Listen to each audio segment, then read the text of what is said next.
I want to share with you the story of two very important, very real, and very loved faces in patient safety.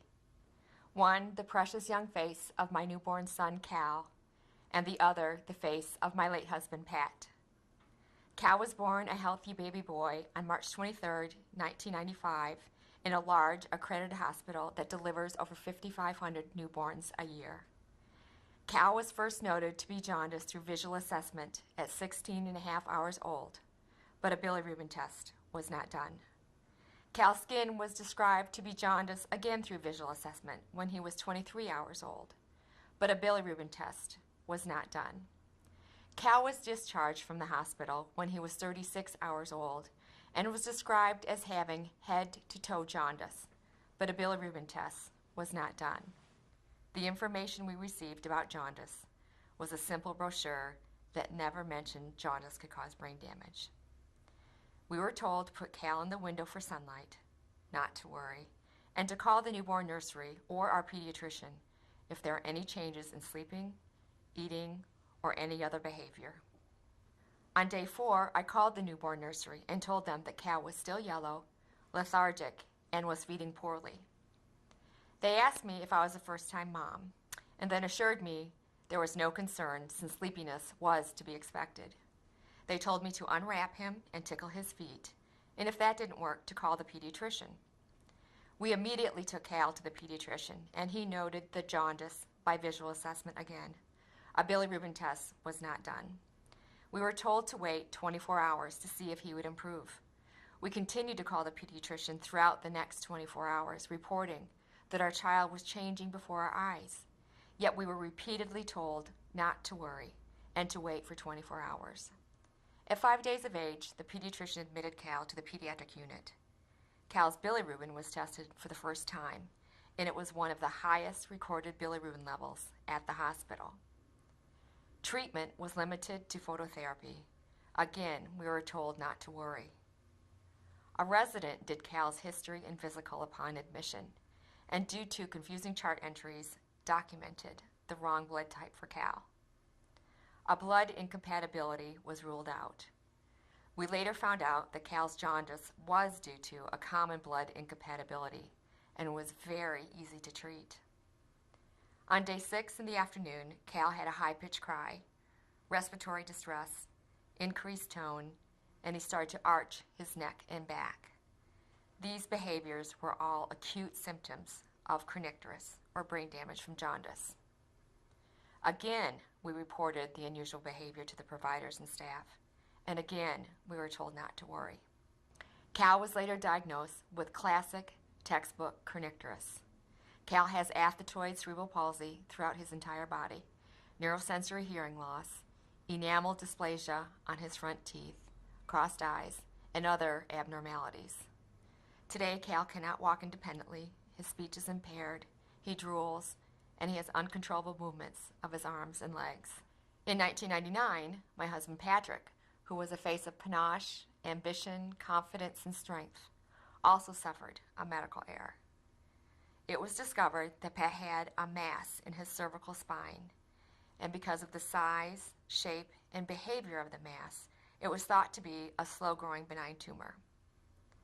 With the help of our local referring doctor, Pat and I sought out the best neurosurgeon in the nation. The tumor was surgically removed, and a frozen section was sent to pathology. A phone call from pathology to the OR revealed an atypical spindle cell neoplasm, which was understood by the OR team to be benign. The pathologist, however, believed it to be very suspicious and ordered more stains to further define the tumor. 21 days after the date of surgery, a final pathology report was issued as a malignant synovial cell sarcoma.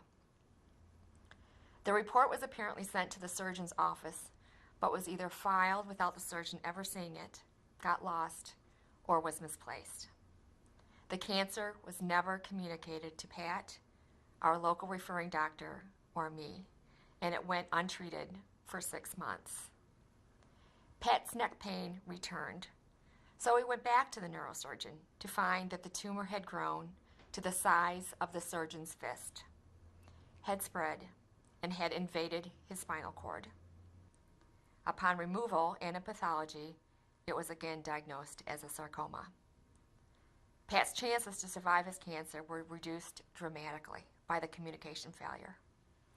After 7 surgeries, 9 months of chemo, and several rounds of radiation, Pat died. Both Cal's and Pat's errors are examples of simple yet catastrophic systems failure due to communication breakdowns and uncoordinated teamwork. Cal went through several layers of the healthcare system, and each layer failed to stop the succession of error. There was a system-wide failure to include Pat and me in Cal's care. This was not any one individual's failure, but at any point, one individual could have made a difference by stopping the systemic failure before it reached its tragic conclusion. What if a genuine culture of safety that practiced a systems-based approach had been in place? What if our concerns as parents were taken seriously and we were asked to work in partnership with Cal's providers to help identify jaundice symptoms? We, parents, patients, and family members can be additional eyes and ears to spot symptoms. We can be an extra resource to see, feel, recognize, and report changes and concerns. What if the pathologist had given the surgeon a heads up that Pat's tumor was suspicious and that they had ordered additional tests? Or if someone had contacted the neurosurgeon to ensure the receipt of the malignant pathology results? Or what if the pathologist and the neurosurgeon understood the phrase atypical spindle cell neoplasm to mean the same thing? As a family, we were profoundly let down by the very system that we once trusted implicitly. With this in mind, I ask you to never give up on patient safety. Seize it with relentless passion and embrace it with urgency, honor, and hope. While there may be barriers, patient safety cannot wait. I know from my own efforts, each individual can and does make a difference. And I must say that I have witnessed progress, promise, and the power of partnerships since the errors in my family occurred. I have had the honor of being part of some robust patient safety initiatives that are making a difference. PIC, Parents of Infants and Children with Kernicterus, formed by a group of moms and dedicated to the eradication of kernicterus. CAPS, Consumers Advancing Patient Safety, whose mission is to help create a healthcare system that is safe, compassionate, and just. And WHO, the World Health Organization, which identifies the patient as the core of their newly launched World Alliance for Patient Safety and is dedicated to creating the collective voice of the global consumer in areas such as patient safety, solutions, reporting, and research.